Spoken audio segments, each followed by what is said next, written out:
काँग्रेस नेते नसीम खान यांनी मुख्यमंत्री शिंदेंना पत्र लिहिलंय आणि ईद ए मिलादची 16 सप्टेंबरची सुट्टी रद्द करा अशी मागणी त्यांनी पत्रातून केली आहे। 16 ऐवजी 18 सप्टेंबरला सार्वजनिक सुट्टी घोषित करा असंही या ठिकाणी नसीम खान म्हणतायत। तर त्यांनी मागणी आपल्या पत्रातून केली आहे मुख्यमंत्री शिंदेंकडे। त्यामुळे आता मुख्यमंत्री शिंदे नेमकी काय निर्णय घेणार याकडे लक्ष आहे। मोहम्मद पैगंबर जन्मदिनानिमित्तची रॅली 18 तारखेला काढण्याचा निर्णय नसीम खान यांनी घेतलेला आहे। आताची सगळ्यात मोठी आणि महत्त्वाची बातमी, ईद ए मिलाद हा सण आहे, मोहम्मद पैगंबर यांचा जन्मदिन आहे 16 तारखेला। मात्र 16 तारखेऐवजी आम्ही रॅली 18 तारखेला काढणार। त्यामुळे 16 तारखेची जी सरकारी सुट्टी आहे ती रद्द करून 18 तारखेला द्या अशी मागणी काँग्रेसचे नेते नसीम खान यांनी मुख्यमंत्री शिंदेंकडे केली आहे। तसं पत्र त्यांनी पाठवलंय। त्यामुळे आता मुख्यमंत्री शिंदे याविषयी काय निर्णय घेणार याकडे लक्ष आहे। दरम्यान 17 तारखेपर्यंत गणेशोत्सव राज्यभरामध्ये साजरा केला जाणार आहे। गणेशोत्सवाची धूम पाहायला मिळणार आहे। त्यामुळे 17 तारखेनंतर म्हणजेच 18 तारखेला मोहम्मद पैगंबर यांच्या जन्मदिनानिमित्त रॅली काढण्याचा निर्णय घेतलेला आहे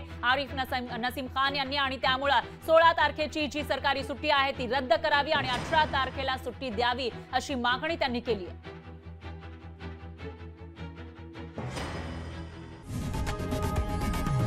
लोकशाही मराठी ऐका, पहा, जागरूक रहा।